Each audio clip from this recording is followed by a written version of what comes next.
시간 함께 우리 반갑게 한번 서로를 향해서 인사해 볼까요? 자, 샬롬 샬롬 반갑습니다. 반갑습니다. 반갑습니다. 네, 한 주 잘 보내셨습니까? 마스크 끼고 다니는 것도 참 쉽지가 않죠. 벌써 이렇게 많이 더워진 것 같습니다. 뭐 덥다고 혹시 짜증 내셨나요? 올해는 진짜 더움이 굉장히 늦게 찾아온 건데도 더우면 우선 짜증 나죠? 네. 여러분 혹시 그 연애든 결혼이든 혹시 뭐 지금 연애를 하시는 분일 수도 있고 뭐 예전에일 수도 있고 아니면 상상 속일 수도 있고 혹시 그분을 만나실 때 그 대상을 만나실 때 처음에 여러분은 뭘 보셨나요? 뭘 보셨나요? 뭘 보셨습니까? 솔직하게 그의 어떤 성품, 그의 어떤 하나님을 향한 열정, 그의 어떤 뭔가 바른 자세. 지옥 가요. 그런 얘기하면 아니요, 우리는 솔직히 외모 봤습니다. 아니라고 하면 뭐 지옥은 아니지만 바리새인이죠. 바리새인. 사람은 여러분 정보 총량의 60%를 많게는 90%를 시각을 통해서 잡는다라고 얘기를 해요. 그러니까 사람이 그렇게 생겨 먹었다는 것이죠. 눈을 보고 판단하는 거. 물론 여기서 말하는 외모가 이 어떤 얼굴만을 얘기하는 게 아니라 어떤 눈으로 보이는 모든 것을 외모라고 할 수 있어요. 얼굴 안 본다는 인간들도 뭐 계속 꼬치꼬치 물어보는 것들이 계속 나와요. 술술 이렇게 딸려 나와요. 그러니까 여러분 외모를 보는 것은 문제가 아니라는 것이죠. 외모만 보는 게 문제인 거고 더 문제는 그렇게 외모만 본 걸 통해서 좋고 나쁨을 내가 판단한다라는 것입니다. 그가 실제 어떤 사람인지는 관심이 없고 내가 본 걸 가지고 그의 좋고 나쁨을 판단한다라는 것. 꼭 이성만이 아니라 우리는 이런 프로세스를 가지고 타인들을 또 바라보거든요. 여러분 낯선 사람을 만났을 때 여러분은 스캔을 먼저 뜨십니까? 아니면 내가 환대해야지라는 마음을 먼저 가지십니까? 모두가 그렇다라고는 할 수는 없지만 대다수는 아마 이렇게 스캔을 먼저 뜰 거예요. 내가 뭐 영업을 해서 넘어뜨려야 되겠다라는 생각이 아닌 이상 낯선 사람에겐 그런 마음이 먼저 다가오거든요. 그리고 나서 실제 됨됨이와 별개로 내가 보고 느낀 바대로 그의 좋고 나쁨을 판단을 합니다. 그래서 내 기준과 느낌에 의해서 혹은 나한테 유익될 것 같은 사람은 좋음이라는 꼬리표가 달리고 그게 아니면 나쁨이라는 꼬리표를 달죠. 어렸을 때는 이런 판단이 다 티가 났어요. 뭐 표정이나 말이나 다 티가 났는데 우리가 어른이 된다는 거, 사회생활 하다 보면 그 티를 내지 않고 잘 감추는 것이 사회화 과정의 일환인 것이죠. 물론 잘 감추는 것과 반비례해서 타인에 대한 경계심은 더 많아지는 게 우리 삶의 여정인 것 같습니다. 예외가 있죠. 술자리 같은 데서 평소에 내가 아닌 정서적으로나 이런 것들이 무너진 상태에서는 그래도 조금 여유 있게 보려고 하고 또 일탈의 현장, 즉 서로 다 우리 둘 다 나쁜 존재라는 게 확인되는 현장에서는 또 이게 마음이 맞더라고요. 소극적으로는 서로 남 뒷담화할 때 그때는 그를 두고 우리는 서로 의인이 돼서 서로 대동단결을 합니다. 적극적으로는 특히 뭐 남자들 같은 경우는 조금 유흥업소나 이런 데 가면 서로 나쁜 게 확인이 되기 때문에 그 자리에서 또 마음과 마음이 맞더라고요. 이거 되게 웃긴 것 아닙니까? 서로 나쁜 짓을 해야 혹은 또렷한 정신을 없애야 마음이 맞닿을 수 있다는 것. 그래서 저는 이런 서로에 대한 불신이 근원적으로 우리를 불안하게 만드는 그런 큰 요인이라고 생각을 해요. 이 얘기를 좀 한번 묵상하면서 오늘 본문을 함께 쭉 보았으면 좋겠는데요. 오늘 본문은 타락 이후의 이야기를 그리고 있죠. 그러니까 타락은 이미 완료가 됐어요. 아담과 하와 때에 있어서. 그리고 그 바로 직후의 이야기를 그리고 있는데 다행히 4장은 희망적인 이야기로 시작을 합니다. 우리 1절 읽어볼까요? 자, 1절 한번 읽어보겠습니다. 시작.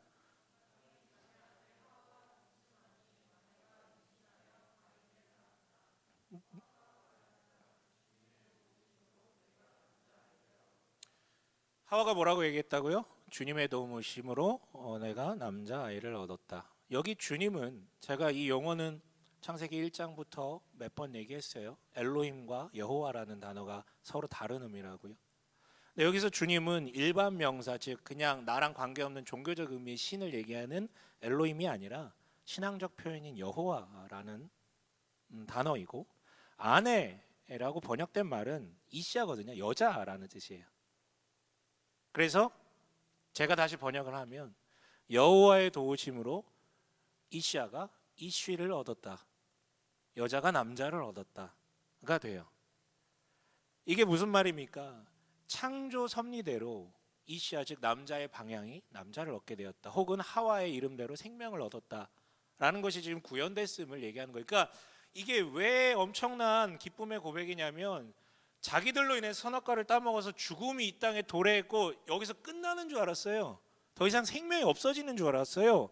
근데 그게 아니라 절단 날 줄 알았던 이 세상에 하나님께서 도와주셔서 죽음으로 끝난 게 아니라 생명이 다시 이어지는 것에 대한 환호였어요. 단지 애를 낳아서가 아니라, 그러니까 다시금 생명의 희망을 갖게 될 수 있음에 대해서 감사해서 주님의 도우심을 찬양하고 고백하는 장면 같아요. 저는 그렇게 보여요. 그러나 그것도 잠시고 타락으로 인해서 깨어짐이 얼마나 심도 있게 침투했는지를 4장부터 그리고 있어요. 적나라하게 드러나요. 사실 4장의 내용이요, 어떻게 보면 우리가 마주한 이 세상이 왜 이렇게 깨어지고 얼마나 깨어졌는지를 함축적으로 그리고 있어요. 4장까지가 어떻게 보면 원형의 내용이거든요. 자, 어떻게 됩니까? 어떻게 우리 다 알잖아요. 가인이 누굴 죽입니까? 자기 동생 아벨을 죽여요. 쳐 죽여요. 이 문제에 대한 발단은 제사 때문이었어요. 우리 4절 5절 함께 읽어보겠습니다. 함께 읽겠습니다. 시작.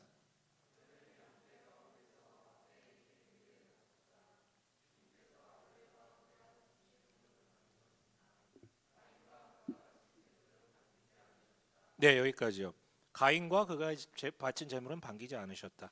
개역 개정에는 받지 아니하신지라, 그러니까 반기지 않으셨다, 받지 않으셨다. 이게 발단이었어요. 그래서 사람들이 되게 궁금해해요.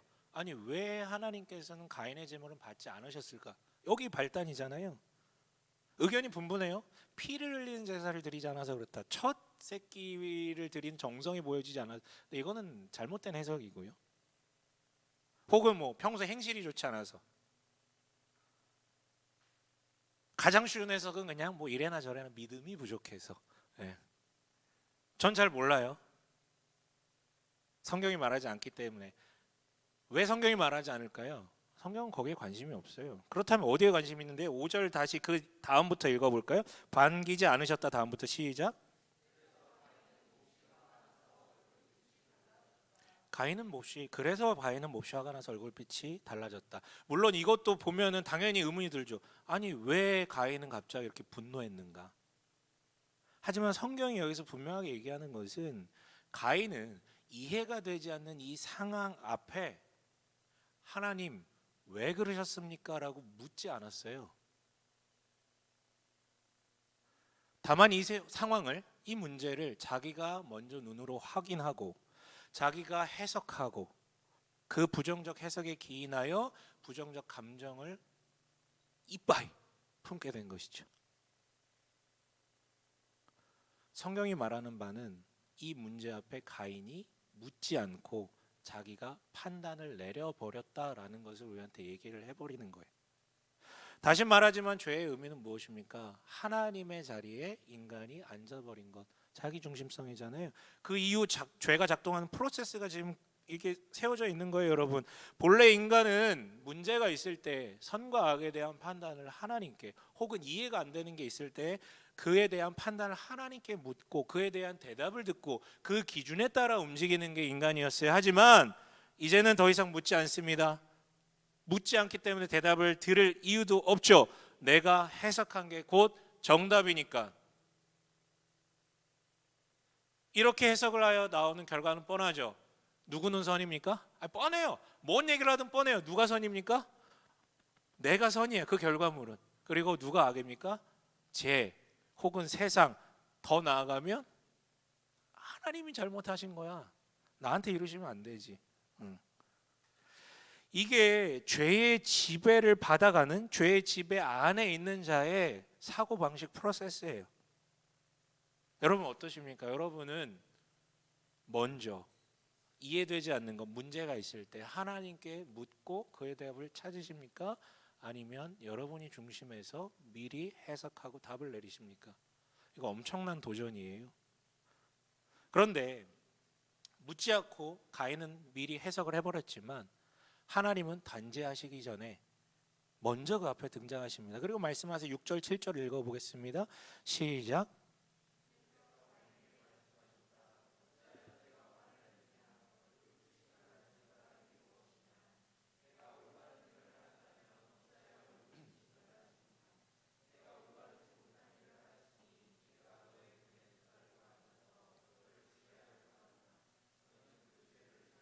네, 죄가 너를 지배하려고 한다. 역으로 너는 그 죄를 잘 다스리라고요.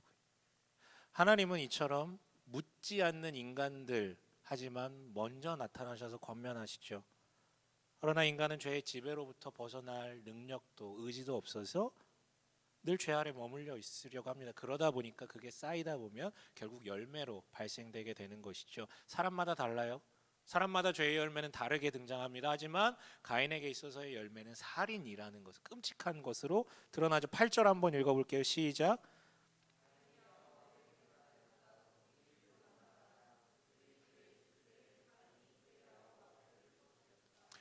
네, 결국 살인이 일어납니다. 아니요, 여러분, 살인은 그 전에 이미 계속됐죠. 이미 얼굴빛이 변할 정도로 이 안에서 계속해서 올라왔던 계속 내적인 살인의 여정을 걷다가 최종적 결과물로서 남을 죽인 거예요. 그런데 가인은 그랬지만 우리는 사람을 죽이진 않았지만 사실 우리도 살인의 여정을 걷거든요. 그런데 가끔 착해 빠진 사람들은 이 살인의 여정을, 내적인 살인의 여정을 걷다가 남은 못 죽이고 자기를 죽여버리는, 스스로 자기를 죽여버리는, 그렇게 되시는 분들도 있어요. 안타깝죠. 여러분, 이게 성경이 말하는 인류에게 등장한 첫 살인, 아니, 인류에게 등장한 첫 죽음에 대한 내용이에요. 의미심장하죠? 인간의 첫 죽음은 자연사? 아니요, 살인이었고요. 인류의 첫 죽음은 하나님의 형벌로 죽은 게 아니라 사람을 통해서 도래한 거예요.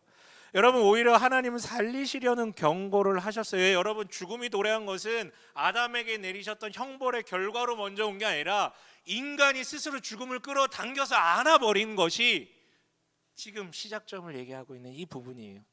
살인의 결과 이후 하나님께서 물으시죠. 9절 함께 읽어보겠습니다. 함께 읽겠습니다. 시작.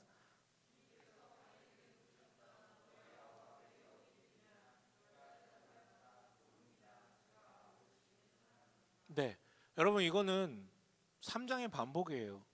선악과를 따먹은 아담 바로 죽였어야 됐었는데 약속대로. 하지만 죽이지 않고 하나님께서 다가오셔서 물어보죠. 내가 어디에 있느냐. 마찬가지로 가인에게도 어디 있냐고 너의 어디 있냐고 물어보는 거예요. 이어지는 10절 뭐라고 되어 있습니까? 읽어볼까요? 네, 네가 무슨 일을 저질렀느냐. 이 역시 선악과를 따먹은 여자에게 하나님께서 물어보셨죠. 너는 어쩌다가 이런 일을 저질렀느냐. 똑같아요. 오버랩 되는 거예요. 가인은 묻지 않고 해석하고 일을 저질러 버렸지만 사실은 묻지 않아도 되는 진정한 권위자, 답만 주셔도 되는 그 권위자가 인간에게 찾아오셔서 권면하시고 또 질문을 주셨어요. 질문도 늘 똑같아요. 그 살리시려는 질문은 늘 똑같아요. 표현만 바뀔 뿐 모든 인간에게 동일하게 물어보시죠. 네가 어디 있느냐? 너는 무엇을 하고 있느냐? 인간의 실존을 뒤흔드는 질문 아닙니까? 그 중심에 하나님이 있느냐? 하나님의 형상의 자리에 앉아 있느냐? 하나님의 자리에 앉아 있느냐? 너는 무엇을 위해 그걸 하고 있고 무엇을 위해서 살아가고 있느냐? 너 인생의 목적이 무엇이냐? 그러나 사람도 하나님 똑같이 이런 질문을 표현만 바꾸셔서 하시는데 사람도 늘 똑같아요. 아담이 하와에게 책임을 넘기고 하와가 뱀에게 책임을 넘겼던 것처럼 가인 역시 책임을 떠넘깁니다. 뭐라고 대답합니까? 제가 아우를 지키는 사람입니까? 이미 죽은 자에게는 책임을 떠넘길 수 없기 때문에 아무튼 결론적으로 나랑 관계없는 일이라고, 나는 문제 없다고. 아담이 하와에게 여자 때문에 그랬어요. 나랑은 관계없어요. 여자가 뱀에게 나랑은 관계없어요. 나는 악하지 않다고 대답합니다. 여러분, 이 참담함 앞에 결국 아담에게 하와에게 하셨던 것처럼, 뱀에게 하셨던 것처럼 결국 정의 구현의 칼을 빼 드세요. 형벌은 두 가지예요. 12절 함께 읽어보겠습니다. 함께 읽어볼게요. 시작.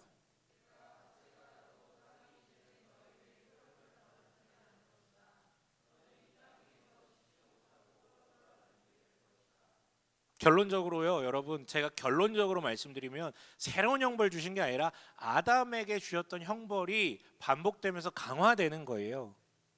우선 네가 밭을 갈아도 땅이 이젠 너에게 효력을 나타내지 않을 것이다. 이거 3장 17절 보면 아담에게 이렇게 형벌 내리셨죠. 땅은 너에게 가시덤불과 엉겅퀴를 낼 것이다. 너는 그래서 자라는 푸성기를 먹을 것이다 라는 말의 반복이지만, 그 아담에게는 그래도 노력하면 조금이라도 나온다 이 얘기 하셨지만, 가인에게는 이제 그것도 없을 것이다.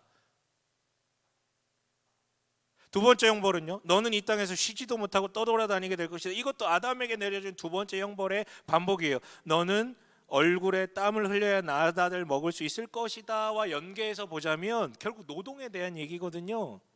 하나님으로 인해서 노동을 하지 않아도 보호받고 누리고, 아니 그가 얘기하는 노동은 하나님의 창조를 따라하는 창조 놀이였어요. 기쁜 것이었어요. 그런데 이제는 그것이 아니라 그 은혜로부터 탈출한 인간은 괴로운 거예요. 그래서 내적으로는 늘 뭘 아무리 열심히 해도 만족함이 없고 없음만을 묵상할 수밖에 없어서 자신이 터 있는 터전에 만족함을 느끼지 못하는 인간상에 대한 예언인 동시에 외적으로는 자꾸 다투고 서로 빼앗고 하다 보니까 어디 한 군데 정착할 수가 없죠. 간단하게 생각해보세요. 여러분, 왜 자꾸 이직을 하세요? 왜 자꾸 이직을 하세요? 노동하시는 분들 왜 자꾸 이직하십니까? 간단하죠.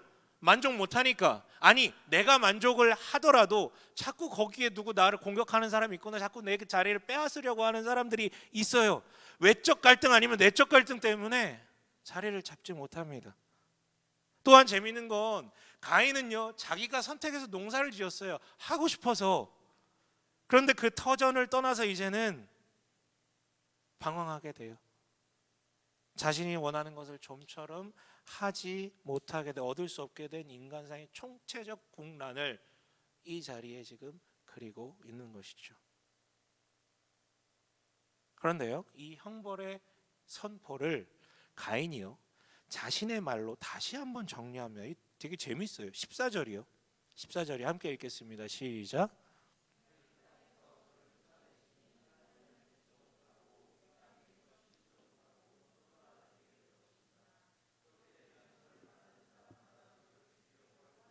네, 네 가지예요. 첫째는 이 땅에서 저를 쫓아낸다. 내가 뭐라 그러나? 하여튼 간다. 두 번째는 하나님을 뵙지 못한다. 셋째는 이 땅에서 쉬지 못하고 떠돌아다니게 된다. 넷째는 나를 만나는 사람마다 나를 죽이려고 할 것이다. 물론 자연스럽게 이 네 번째 형벌에 대해서는 아마 의문이 드실 거예요. 아니, 사람이 누가 있다고 가인을 죽일 사람이 누가 있냐? 요거는 좀 공부가 필요한 거라서 궁금하시면 저를 찾아오세요. 제가 설명해 드리거나 책을 이나 영상을 좀 연결해 드릴게요. 아무튼 중요한 것은 형벌의 내용보다 가인이 이 하나님께서 선포하신 이 형벌을 어떻게 정리하는지를 통해서 그가 진정 죄의 지배를 받고 있다라는 사실이 등장해요. 사람을 죽여서 이 사람이 그러니까 사람을 죽였기 때문에 죄의 지배를 받고 있다라고 해석하지 마세요. 그러면 나쁜 짓을 한 사람이 죄 안에 있는 게 되는 거예요. 그것도 물론 당연히 나쁜 거지만 누구나 결과물만 도출하지 않을 뿐 살인의 여정을 걸어요. 가인만 그것을 열매로 맺은 것뿐이지. 다만 그는 우리와 달리 최종적 마침표를 찍었을 뿐이죠. 그렇다면 뭐가 죄의 지배를 받고 있는 것입니까? 라고 물어봤을 때는 앞에서 이미 하나님 왜 이렇게 하셨습니까? 묻지 않고 자신이 해석하고 정답을 내어놓았다라 그랬잖아요. 지금도 마찬가지예요. 다시 말하지만 하나님의 형벌은 아담에게 내려진 형벌을 반복하고 강화했을 뿐인데 가인은 이를 지금 조금 다르게 얘기하고 있잖아요. 3장에서 뱀이 여자에게 묻습니다. 정말로 그리 말씀하시더냐? 그러자 여자는 2장에서 하나님이 말씀하신 내용을 부풀리고 삭제하고, 그리고 전체적인 뉘앙스를 어떻게 바꿉니까? 2장을 보면 모든 것에 자유를 준대. 그거 하나만 하지 말아라. 근데 여자는 하나님이 나를 억압하신다라는 뉘앙스로 얘기를 해요. 마찬가지죠. 가인이 말한 형벌 4가지 중에 두 번째, 네 번째 형벌은 하나님이 얘기하신 게 아니에요. 확대 해석한 것이죠. 전체적인 뉘앙스도 그래요. 여러분 12절을 원어로 보면요, 반드시 그렇게 된다가 아니라 않을 것이다, 뭐뭐뭐 될 것이다 라는 단순한 미래형 서술이에요. 즉 내가 반드시 지구 끝까지 쫓아가서 너 죽여놓을 거야, 이게 아니라 넌 이미 절벽에서 발을 한 발짝 나아갔기 때문에 떨어져 죽을 것이야 라는 정도의 서술이라는 것이죠. 여러분 이거는 당연히 그렇게 될 것이다 라는 것에 대한 서술이에요. 여러분 이게 버린다라는 것으로 느껴지십니까? 하나님이 우리를 버림으로 느껴지십니까? 아니면 돌아오길 원하는 경고로 느껴지십니까? 그런데 가인은 그 형벌을 버린다라고 해석을 하고 그 형벌을 자기 스스로 이루어내는 것이에요. 그리고 이미 밑밥이 깔려져 있죠. 하나님의 형벌을 정리하기에 앞서서 13절에 뭐라고 외칩니까? 한번 읽어볼까? 13절이요. 함께 읽어봅니다. 시작.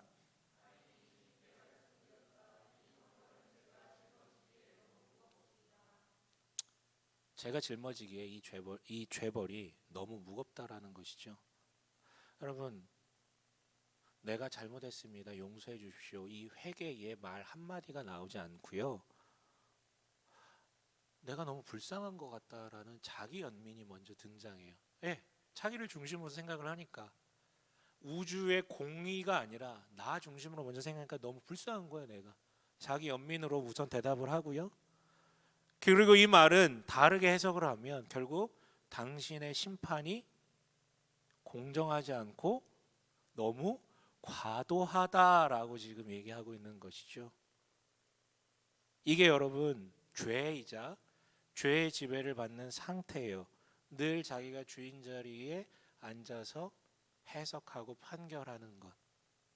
여러분 이렇게 벌어진 가인의 사건의 결과가 한 문장으로 정리가 됩니다. 16절 함께 읽어볼게요. 함께 읽겠습니다. 시작.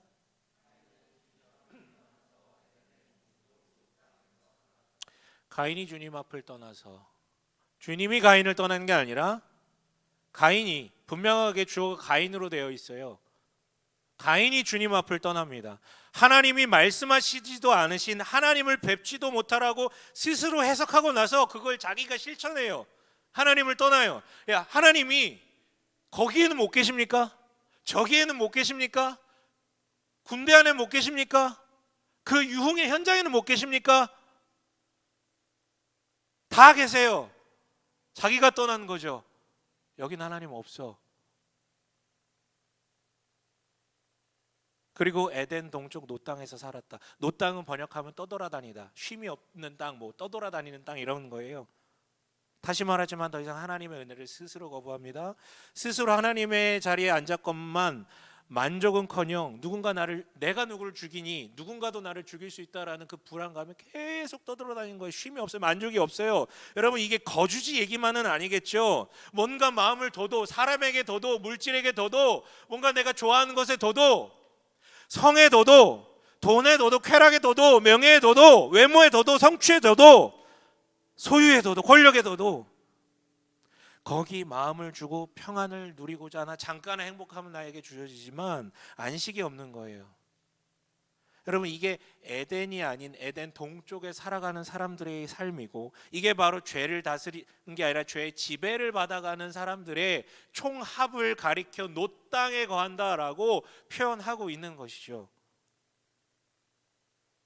그 이후에 17절부터 23절, 이거는 설교에 잘 다루어지지 않지만 그냥 단순하게 생각하면 죄의 지배가 얼마나 더 강화되고 있는지를 이야기해요. 그렇게 유리방황하던 가인이 아내를 얻습니다. 그리고 자녀를 얻어요. 더 이상 도망을 못 가요. 더 이상 도피를 못 해요. 그래서 어떻게 합니까? 뭐라고 되어 있어요? 17절에 함께 읽어볼까요? 시작.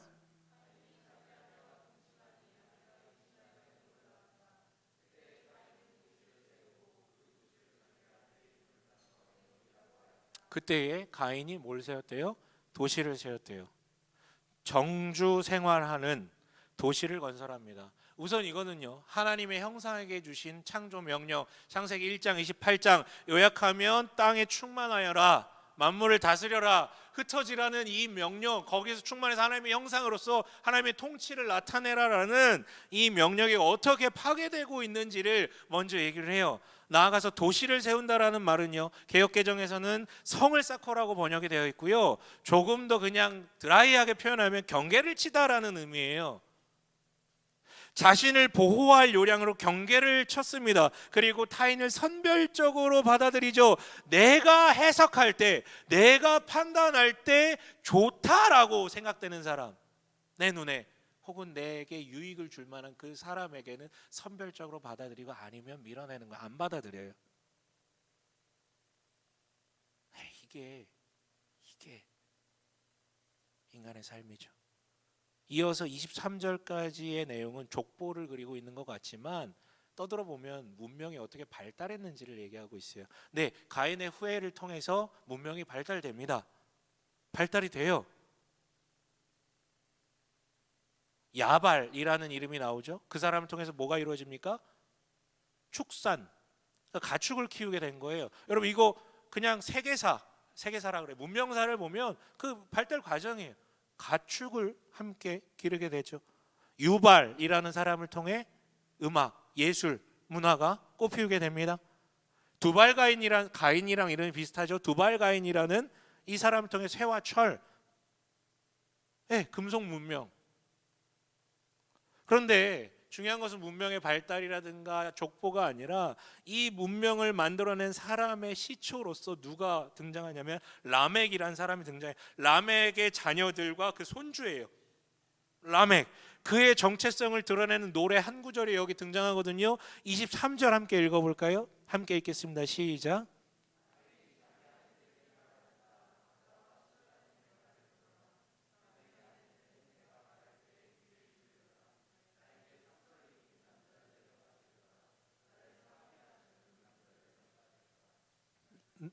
네네. 그다음 더 있나요? 네네네네. 네, 맞아요. 그러니까 이게 소위 칼의 노래라고 불리는 거거든요. 그러니까 언뜻 보면 문명이 발달되는 과정에 대해서 그리는 것 같지만 그게 아니라 죄의 다스림이 얼마나 더 편만하고 깊어졌는지를 그려요. 아니, 문명에 그것만 있습니까? 뭐 철과 뭐 축산과 이런 것만 있습니까? 거기 성경 관심 없다는 거예요. 문명이 이렇게 발달해 가긴 했지만 죄의 다스림이 깊어졌다라는 거. 그러니까 라멕은요, 문명의 시초인 라멕은 두 명의 부인을 얻어요. 최초의 일부 다쳐져. 그러니까 하나님의 말씀대로 남자가 여자를 지배하는 것의 결과물로 등장한 게 두 명을 얻는 거잖아요. 관계가 아니야, 그건 지배죠. 소유물로 생각한다라는 것이죠. 작은 상처를 입었는데 그것을 살인으로 갚아버려요. 이제는 부끄러워하지도 않고 나를 건드리면 77배나 상처를 받을 것이다, 내가 의로운 자다라고 선포합니다. 여러분, 이게 일반 역사는 다루지 않는, 하지만 성경이 우리에게 분명히 전하고 싶은 문명사의 시작이에요. 죄의 지배의 광화의 역사요. 이렇게 하나님과 나와 나 자신, 나와 너, 나와 세상, 이 깨어짐의 깊이가 더 강력해지는 것을 그려내고 있는 것이죠. 그런데 여러분, 죄가 이렇게 강화되는데 너무 감사한 것은 죄가 깊어지는 만큼 은혜도 깊어졌다라는 것을 성경은 얘기해요. 본문에서 여러분, 우리 4장에서요, 하나님이 유일하게 하나 굉장히 확실하게 얘기하신 것은 뭡니까? 형벌? 아니요. 형벌은 아까 얘기했죠. 그렇게 될 것이다. 요 정도였어요. 두루뭉술하게 얘기하셔요. 그런데 여기서 가장 확언하신 말씀은 15절이죠. 15절 함께 읽어볼까요? 시작.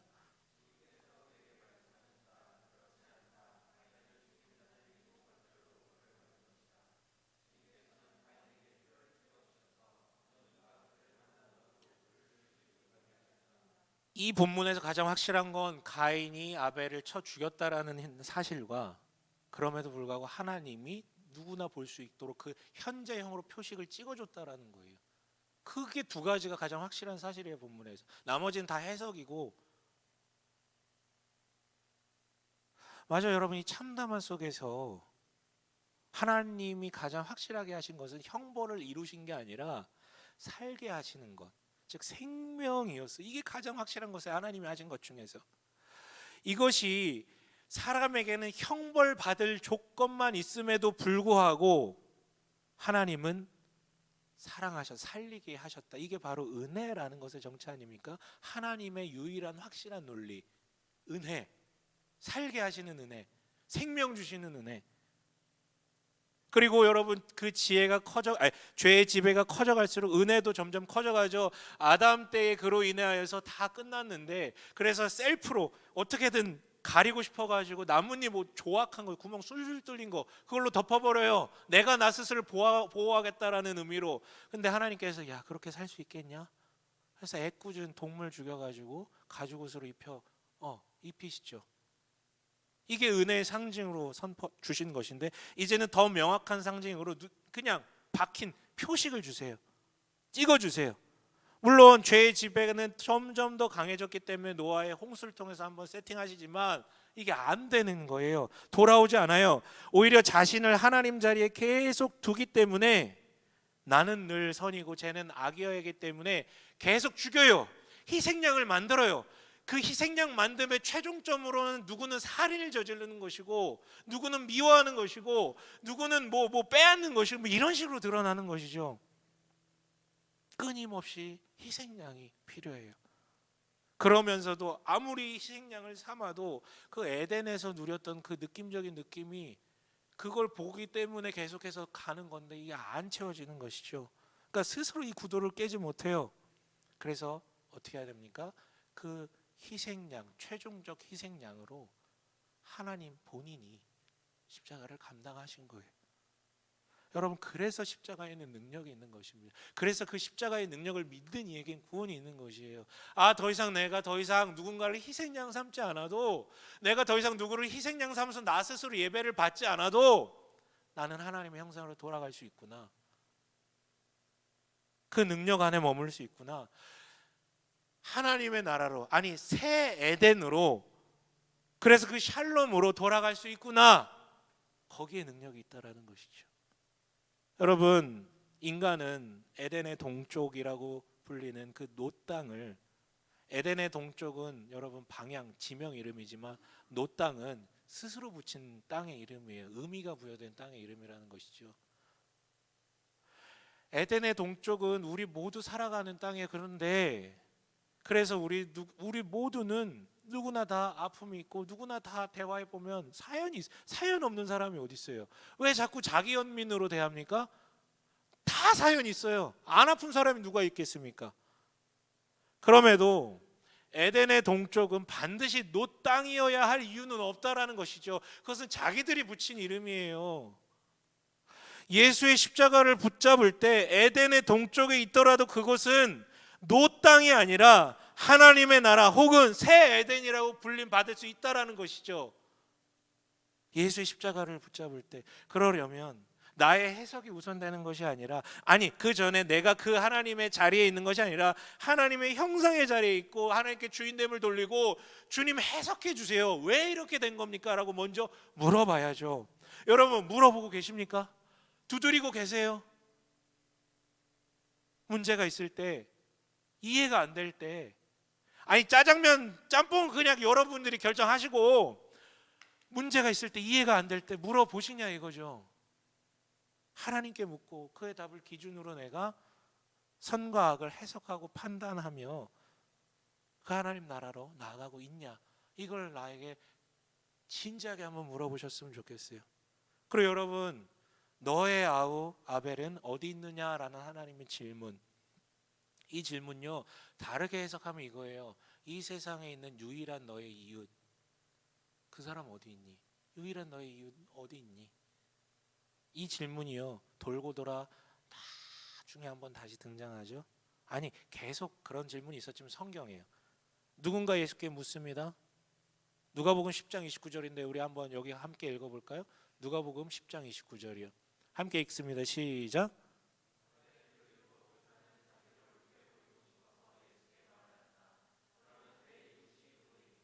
네, 그러면 내 이웃이 누구입니까? 이 말은 반대로 보면 이런 의미죠. 그러면 내 이웃이 아닌 자는 누구입니까? 경계 쳐주시면 내가 사랑하겠습니다. 이웃은 내가 사랑할게요. 성경은 이 질문을 한 사람이 율법교사였다라고 얘기를 해요. 굉장히 선하게 평소에도 구제 많이 하고 도왔던 사람.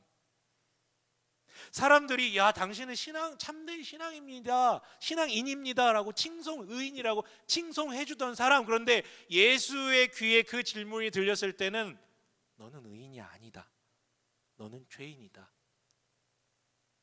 이웃의 경계를 침을 배경에 두고 묻는 너는 죄인이다. 그래서 예수께서는 가인을 이렇게 사마리아 얘기를 쭉, 선한 사마리아인 이야기를 쭉 하신 다음에 들려주신 다음에 마지막에 묻죠. 그 가인을 향한 하나님의 질문을 표현만 바꾸는 거예요. 36절에 10장 36절 여기 나옵니다. 함께 읽어볼게요. 시작. 너는 이 세 사람 가운데서 누가 강도 만난 사람에게 이웃이 되어 주었다고 생각하느냐? 그러자 대답하죠. 차마 사마리아인이라고는 대답. 왜냐하면 사마리아인은 절대 내 이웃의 경계 안에 들어올 수 없는 사람이거든요. 그래서 애둘러 이렇게 대답하죠. 뭐라고요? 자비를 베푼 사람입니다. 그러자 예수님께서 말씀하십니다. 가서 뭐라고요? 가서 너도 이와 같이 하여라. 여러분, 가인과 같이 하지 마시고 이와 같이 하길 바랍니다. 가인의 후회가 아니라 하나님의 자리에 앉으려는 그 모습이 아니라, 해석하고 판단하고 결정해버린 그 모습이 아니라 하나님의 형상으로 남기를 원합니다. 마지막으로 여러분, 본문에서 잊지 말아야 될 인물이 한 명 있어요. 아주 무기력한 인물. 누굽니까? 누구예요? 그냥 가만히 있다 돌 맞아 죽은 사람 있잖아요. 누구예요? 한마디도 안 하고 죽은 사람. 누굽니까? 아벨이요, 아벨. 여러분, 그는 믿음의 위인들의 그 믿음의 계보를 기록한, 흔히 믿음장이라고 불리는 히브리서 11장을 보면요, 가장 처음에 나온 사람이에요. 그 믿음의 계보에 믿음의 첫사람으로. 아니 왜? 고작 제사 드린 거 하나밖에 없는데 말도 고백도 안 했어요. 근데 그거예요. 그가 뭔가 엄청난 업적을 남겨서가 아니라 하나님의 형상, 즉 예배하는 존재의 자리를 되찾은 첫사람이었기 때문에 믿음의 계보에 1번으로 들어가는 거예요. 뭘 대단한 걸 해서가 아니라. 또한 더 주목할 것은 아이러니하게도 첫 죽음이 하나님이 아닌 사람을 통해 들어왔다는 것도 의미 있지만, 첫 죽음은 누가 봐도 나쁜 놈인 가인이 당한 게 아니라 의인 아벨에게 첫 죽음이 다가왔다라는 거예요. 여러분, 이거 너무 아이러니하지 않습니까? 이 선한 자가 제일 먼저 죽은 놈이에요. 놈이라 그러면 안 돼. 제일 먼저 죽은 분이에요. 여러분, 이게 죄의 지배가 만연한 이 세상에 살지만 죄를 다스리려 분투하는 의인들이 겪는 세상의 구도에 대해서 우리한테 초장부터 설명해주고 있어요. 여러분, 우리는 고통이 없음, 이 세상을 살아가면서 고통이 나한테 절대 찾아오면 안 되는 것을 열망하는 사람들이 아니에요. 그것은 팩트이고 그것은 어쩔 수 없이 이루어질 수밖에 없는 현실이에요. 믿어도 고통이 오고 안 믿어도 고통이 와요. 제 지배에 있는 세상이기 때문에. 하지만 그 이후가 다르다라는 것이에요. 죄의 지배 아래 살면서 어차피 그것을 받아들이고 자신이 하나님 자리에 여전히 앉아서 해석하고, 그래서 다 저놈 때문이야, 세상 때문이야, 하나님 신 때문이야 라고 분노하며 그 살인의 여정을 겪을 것인가? 아니면 그러함에도 불구하고 이것은 옳지 않기 때문에 죄를 다스리며 내가 해석하기 전에 하나님께 질문하고 답을 듣고 그 특권을 누리느냐, 그 안에서 만족함과 안위함과 살아있음을 누릴 것이냐, 이겁니다 여러분. 이게 성경이 초장부터 얘기하는 종말이 올 때까지 이루어지는 이 세상의 구도예요. 여러분 대답해 보세요. 어떤 여정을 걸으실 것입니까? 죄의 지배를 받고 그 안에서 동일하게, 여러분 죄의 지배를 받아도 행복감 누릴 수 있습니다. 성취하면 누릴 수 있어요. 여러분 우리 그거 보는 사람입니까? 아니면 그럼에도 불구하고 물을 수 있고 답을 들을 수 있는 특권, 그 안에서 누리고 완전하게 이루어질 그 나라를 바라볼 수 있는 그 특권을 누릴 것입니까? 죄의 지배를 받지 말고 죄를 다스리시길 간절히 축원합니다. 여러분은 정말로 예수 그리스도를 믿는다면 여러분 우리는 그런 사람 아닙니다. 죄의 지배 아래 살지만 여전히 내 안에 하나님의 형상이 결여된 그런 부분들이 여전히 있기 때문에 늘 고군분투하지만 우리 그런 사람 아니에요. 여러분 끊어냅시다. 끊어내고 하나님의 형상의 자리로 나아가게, 의무가 아니라 그걸 특권으로 누리면서 감사하며 누리며 나아가는 모든 것이 회복의 자리에 가는 우리 되시길 주님의 이름을 간절히 축원합니다.